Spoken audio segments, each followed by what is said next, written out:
What up, folks? This your boy GQ, the Shy Boy, and welcome to another episode of Talk That Mess, the gentleman's perspective on shit that happens. Now, today, I'm doing something a little different than my typical format. I'm actually going to do a video podcast, and I'm also going to have it available for the audio as well. But today, what I'm doing is that I'm going to be sharing an interview that myself and a colleague of mine, a young lady that I admire and respect by the name of Sharice Price, we did a podcast for a newspaper located on the south side of Chicago. And the purpose of that interview was to talk about Toastmasters, the Toastmasters experience, the benefits, the features, the advantages of engaging in something like that. I think it's particularly important for people that have a podcast or a platform where you are doing public speaking or you're sharing your opinion to develop your speaking skills and your presentation skills and your formatting skills. So I really wanted to double down on that experience, and I asked the person that moderated the interview, would she mind, and she doesn't mind. So I'm going to be sharing that interview for the viewing pleasure on my YouTube page, but also on the podcast page, which will be audio exclusively, well, audio version of the podcast. But again, if you want to tune into the visual, you'll have that option in this particular episode as well. Other than that, let's get started. Let's talk that mess. Listen up. I got something to say. Listen up. I got something to say. Peter Piper pick the pepper, and I drop rhymes, and I'ma talk that shit, cause I back rhymes. So don't sleep, listen up, I got something to say. Rise up, live life, and keep the haters at bay. Hey. Better talk that shit. Hey. Better talk that shit. Hey. Better talk that shit. Conversations with the Citizen. I'm your host, Catherine, and I am here today with two very special guests. I'm here with Sharice Price and Quentin Brewington from the Greater Inglewood Toastmasters International Club. Welcome, both of you. Thank you so much for having us. Of course. So let's just dive right into it and tell me, what is Toastmasters? What are y'all doing in Inglewood? So generally, Toastmasters International is an international nonprofit that has over 290,000 members worldwide and about just under 15,000 attending clubs in over 122 countries. It was started in 1929 by a gentleman named Ralph Smedley, who's also an Illinois native. But the mission of Toastmasters in itself was to help develop people's ability to communicate as well as their ability to lead in organizations, communities, and in their households at large. Now, we can't argue that Inglewood is a great place for communication development as well as leadership development. So here we are today. Absolutely. And just to add to that, I am someone who grew up in Inglewood, as Quentin did as well. I still live in Inglewood, and as a business owner, I'm someone that's always looking to develop professionally. So when I heard about Toastmasters, I thought it was a great opportunity for me not only to join, but also to bring it to our community so that we can help other people develop their public speaking skills as well as their leadership development skills. Absolutely. And so I want to just get as many details as possible about how this club operates in Inglewood. I'm curious if it has been tailored to serve any specific needs in the Inglewood community, what people are experiencing through this club specifically in Inglewood. I want to just really focus in on what we're doing here. Well, just to give you a little more background about our particular club, the Inglewood Toastmasters Club was founded in 2008 by a professor at Community King College. It was originally designed to help students at Community King develop public speaking skills. It transitioned from 2008 to us being rechartered in 2017 as the Greater Inglewood Toastmasters Club. And we wanted to not just have it as a institution, place where students can learn, we wanted to take it community wide. So we rechartered March 2017. We presently operate at 7 District Police Station in the community room. And our mission is to help community residents tell their stories succinctly. Right? We, like he mentioned, Greater Inglewood is a great community, but we also want to make sure that we are giving our residents, community leaders, the tools that they need to be able to lead better, and us as well as be able to, you know, just develop that public speaking that they need to tell their story. And so when you charter a Toastmasters club in your community, do they, I'm just curious if they give you kind of a defined way to operate, or do you get to work pretty freely under the Toastmasters umbrella? What's that like? Well, Toastmasters, chartering a Toastmasters club is similar to franchising a business opportunity. So if you bought a McDonald's, of course, there's certain structure that you have to operate within. Right. You can't just create and innovate because there's a whole brand and identity and an image to protect. So there's guidelines, but there's also manuals that's provided to newly chartered clubs for the overall club quality as well as the educational development of its members. So all you really need is, well, basically when you first charter a club, the district, which is District 103, will have the area director, which I am the current area director of 6 clubs throughout the south side of Chicago, and I would assign a mentor to that club to work through the first year of getting everything oiled and operating smoothly. Mm-hmm. Yeah. So we do have manuals that we work from. It is something that is definitely, you know, you have to follow the rules, but it's also fluid enough to allow us to develop our uniqueness as a club. Yes. And so, Quentin, you said that you are the area director. So does that make you, Sharice, the Inglewood mentor? I am actually the president of the Okay. Greater Inglewood Toastmasters Club. Yes, so I'm the president. He is the area director, so he oversees not just the Greater Inglewood Club, but also 5 other clubs on the south side of Chicago. And so I'm interested to hear more about both of you, just kind of as individuals. I'm curious to hear, I know you mentioned, Sharice, that you're a business owner. But really for both of you, I would like to know what has motivated you to dive into Toastmasters and developing leaders and encouraging good communication in your communities. Where does that desire come from in you based on your backgrounds and your current situations? So for me, I started out obtaining a bachelor's degree in business administration, and that kind of piqued my interest in entrepreneurship. But I did not have what I like to say the confidence in speaking publicly to people to bring that idea to fruition. So it wasn't until I graduated with my master's degree that I found out about the Inglewood Toastmasters Club, and I was like, wow, this is something interesting. I would love to learn a little bit more about it. So I joined Toastmasters because I really wanted to be able to convey my thoughts. I wanted to be able to get in front of a crowd and be able to speak without fear. Right? A lot of times they say people are really afraid of public speaking. They would rather die than speak publicly.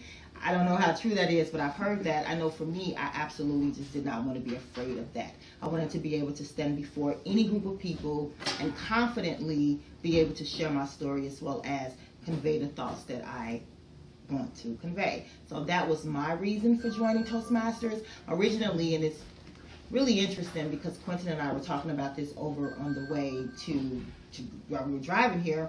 I was telling him, I said, when I first joined Toastmasters, I was really only interested in getting my goals met. Having been a member now for a few years, I'm really interested in helping other people develop their gifts. So it's become more altruistic for me. And I am very much interested now in hitting the highest level that you can hit in Toastmasters, which is DTM, and I'm sure Quentin will talk a little bit more about that. But it started out just personal gain, Yeah. but now I really want to help other people find their voice and be able to tell their stories without fear. That's where it came from for me. Wow. And what about you, Quentin? It's a tough act to follow. A little bit, yeah. Well, for me, I mean, I also have a bachelor's degree in business and some master's education. I actually decided not to get a degree because I just didn't feel like it fit my career path. But me, I got bit by the public service or the public speaking bug and things like that when I was a teenager. You know, I was a coach as well as an ambassador for the Special Olympics downstate in Southern Illinois in 1997. But then I also was a Goodwill ambassador in South America when I was in the Navy.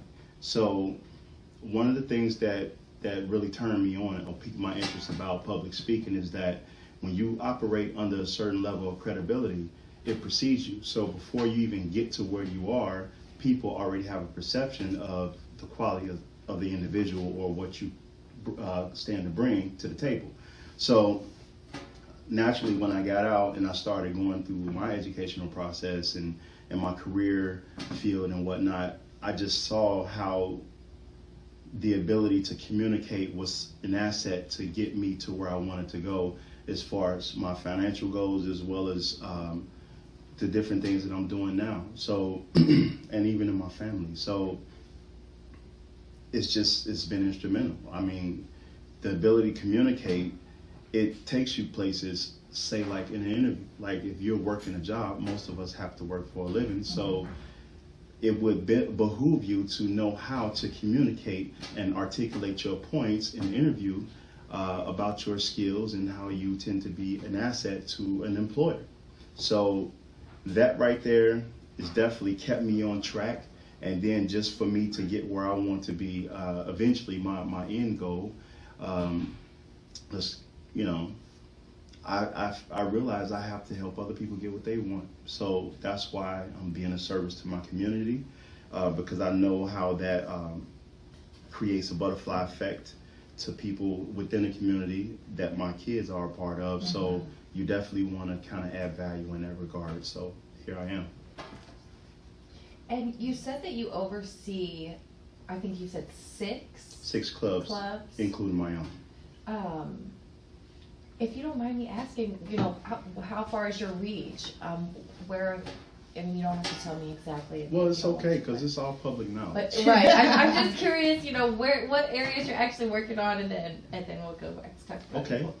So it's great because it's broad, and it really takes you on a trip of Chicago South Side and the influence and the quality of it. So the newest chartered club in our area is the Harper Center Toastmasters, which is a corporate club within the University of Chicago.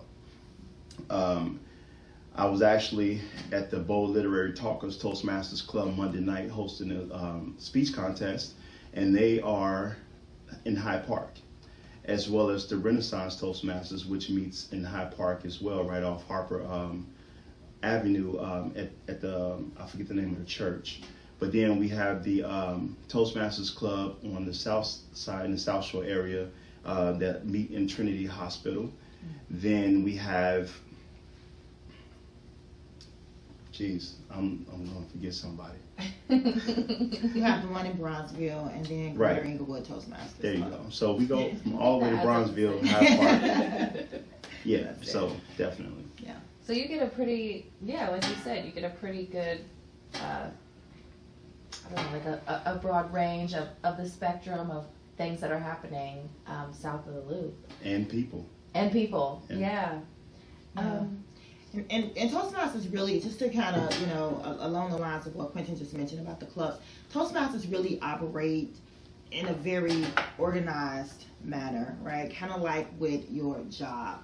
You have someone who is, you know, the supervisor, someone who is kind of like the manager, someone who's like the district manager, right? Like that's how Toastmasters operate. The only difference is it's all volunteer, right? Yeah. No one gets paid to do this work, But we definitely develop a lot of skills and make a lot of great connections with some really interesting people. Absolutely. So that's been one of the greatest, I think, motivators for me, because not only am I looking to grow, I'm looking to help other people grow, but I'm also looking to really connect with some really cool people. So that's something else I just wanted to add to our greater, not just greater and good Toastmasters, but to our Toastmasters journey at large.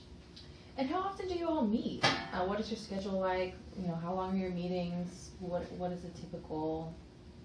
We meet twice per month, the second and fourth Thursday of every month.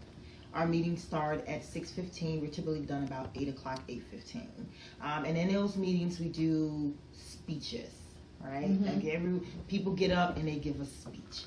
And it's in an environment where you have people that are encouraging you, right? Because again, we hear a lot of times that people are afraid to speak in public. So we're just like, okay, you know what? We're just going to jump out and we're just going to do it. So our speeches are tailored around whatever specific or personal goal that you want to attain. Our speeches are tailored around that. If you're someone who has a career in, say, I don't know, Sales, there you go. You have a career in sales. You want to be able to be more persuasive. You want to be able to really interact and engage a person. We have speeches that teach you how to become a better salesperson. We have speeches that help you become a better public relations person, right? So whatever your professional or personal goal is, that's what your speeches are tailored around.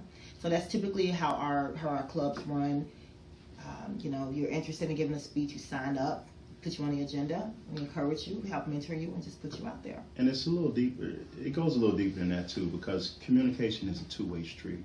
So just as much as you have an opportunity to learn how to author your voice, to find your voice and your message, we also have a curriculum set up for people to work on their active listening skills. So just as much as you're in front of the room giving a speech, we also have somebody and evaluating people constructively on how to evaluate effectively to listen better so that they can give appropriate feedback, constructive feedback without any malice or just, it's an informed structure that just really helps people learn how to listen for key things, key points. And then we also just to give a quick overview of the functionary roles in every meeting. So we have a grammarian as well that operates as a word master that introduce a new and meaningful word to everyone's vocabulary that we would try to work in through our talks throughout the meeting.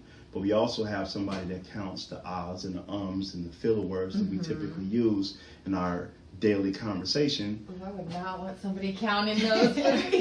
But it's all fun. It's an exercise. It's all mental exercises to make you sharper and stronger and more conscious in how you speak and communicate with other people.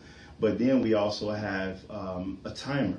So a very important component of speaking is speaking concisely and not running on or belaboring a point. So we have all these different elements succinctly operating throughout the entire meeting, and it's all meat and potatoes for your personal development. And what's really cool about the timer is a lot of times, I know I've been in church and I've had, just say, politicians come in to give a talk and they say you have 2 minutes to speak. They always go over their time.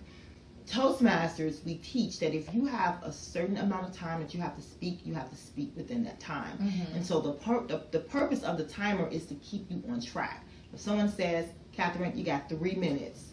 You got 3 minutes to speak. We want you to hit those points, those key points within 3 minutes. And so when you give your first speech, it can be a little intimidating. I remember giving my first speech and I was very intimidated. I have all these eyes looking at me and I see people writing down and all of that great stuff. But it definitely helped me to be a better presenter and to be able to just be conscious of I got to hit these points, key points, so that I don't lose people's attention.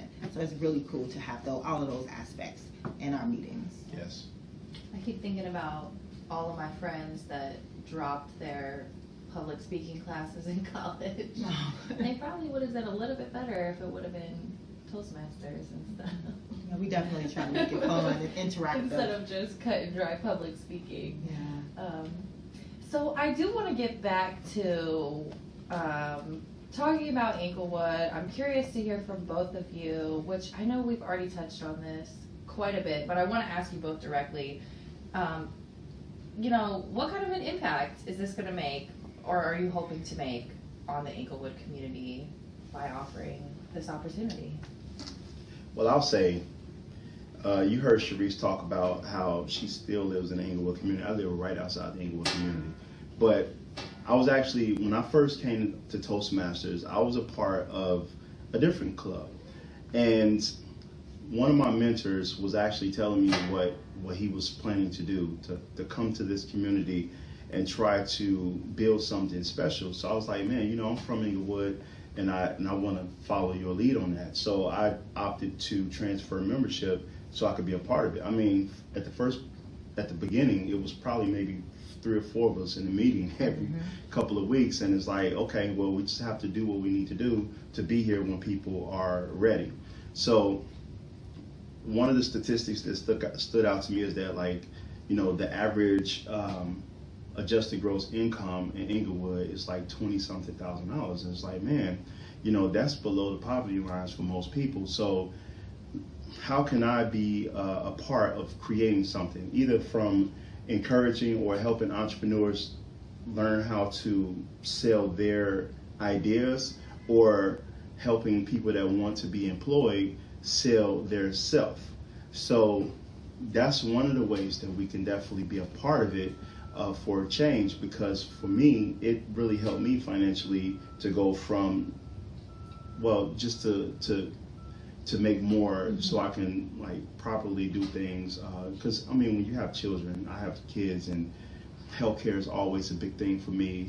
Saving for their education so they don't have to do loans is a big thing for me. So a lot of those different aspects begins with how you are perceived to other people, in which you have to be employed by. So that's one of the ways that we tell people when they come in off the street. I say, hey, look, man, this is your experience. However you want to, whatever you want to focus on, whether it's money, spiritual, or just educational growth to be more of an asset to somebody in the community, well, we're going to focus on that. So just being there to meet people where they are, to help them get to where they want to go. And our impact, like he mentioned, we started out with 3-4 members. We have grown to a little over 20 members, and we're definitely looking to continue to grow. I think our impact has been, I would hope that our legacy would be a club that invites all of Inglewood to come in and be mentored and help you to attain your personal goals. But I do know of one person in particular that is a member of our club, and she is an Inglewood resident, and she's mentioned to us that what she's learned here has helped her. She just became one of the youngest executive directors of a nonprofit in Inglewood, and she said that she's only 28 years old, and she said that the work that she's been doing in Greater Inglewood Toastmasters the past 2 years definitely have prepared her and helped her to get to that level. So she's an Inglewood resident, a millennial. She's someone who's a professional, and she's someone who is totally committed to our club. And so we were able to help her reach her professional goals. And so we will hope that our legacy would be that, to help residents just be in a better position to tell their stories, to be able to lead their families, to lead their organizations, to lead themselves, just to be overall better as a professional and personal development. That is what I would hope our legacy will be. And just remember that butterfly effect, because again, now she's in a position of mentoring newer members as well. So it's a good begets good situation that eventually grows the community from within. So the last thing I want to talk to you both about is kind of indirectly Toastmasters. I just want to talk about Inglewood as a whole.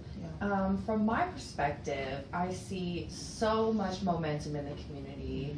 I feel like every week, if not every day, I'm getting emails and phone calls about people that are getting active in Inglewood and the greater Inglewood area.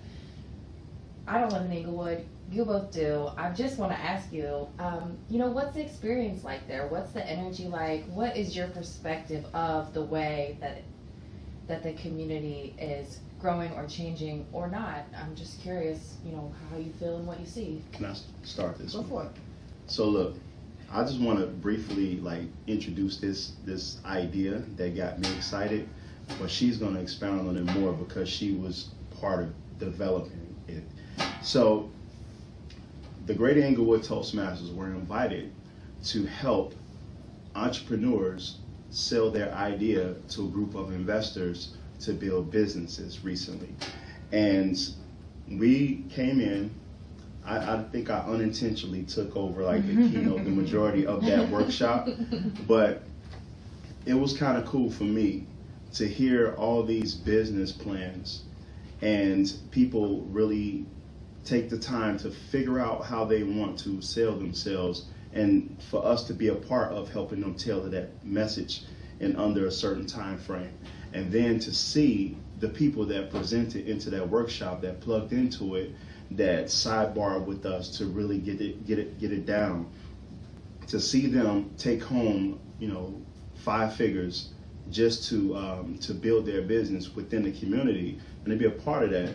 I mean, I felt pretty good. I mean, that's a moment when you feel like you've starting to see a seed grow that you planted. Mm-hmm. So, but again, she could speak more to it because I think without her leadership, we wouldn't even have the opportunity to do it. Yeah, so just to kind of, I'll touch on that in a second, but in Greater Inglewood, we have something called the Inglewood Quality of Life Plan. I don't know if you guys have heard of that. And it's divided into 5 different categories, and it's a plan that was developed by residents, and it's being executed by residents, first and foremost. So it's divided into 5 areas, which is education, jobs and economic development, public safety, health and wellness, and I know I'm forgetting one. Can't think of the other one. Public safety. I didn't say public safety. Public safety. There's 5.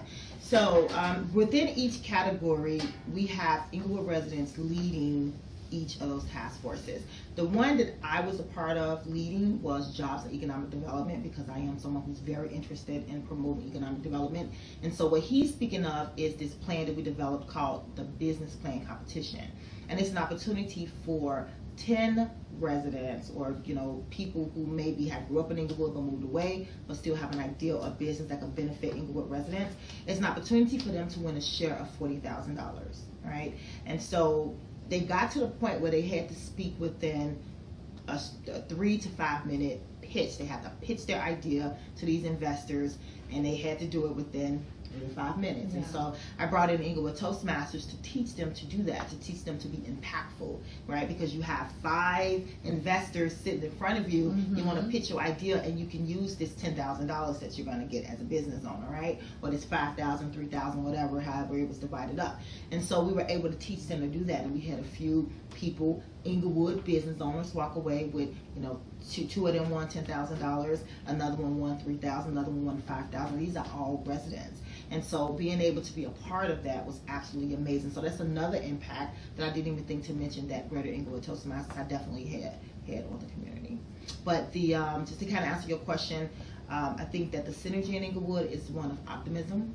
We are, very excited to be part of a community that for, a long time I think have gotten written off as a negative, but we are trying to retell our story and create another narrative, and we're just very optimistic about our future, and that's why you see so many residents getting involved with the work of Inglewood now and rebuilding that narrative. Yeah, well, it's definitely working for everybody. I'm into it. I'm trying to cover it as much as I can. I love being in Inglewood. I love talking to people from Inglewood. I think it's very exciting. Yeah, we appreciate you because you definitely come and tell our story. So we appreciate that very much. Yes, very much. So that's really the extent of what I wanted to hear from you all today. If there's anything else that you would like to share that I didn't ask about. Oh, like perhaps how people could get involved. Yes. Well, our next meeting is actually tomorrow at 6:15. Oh. We meet at 1438 West 63rd Street.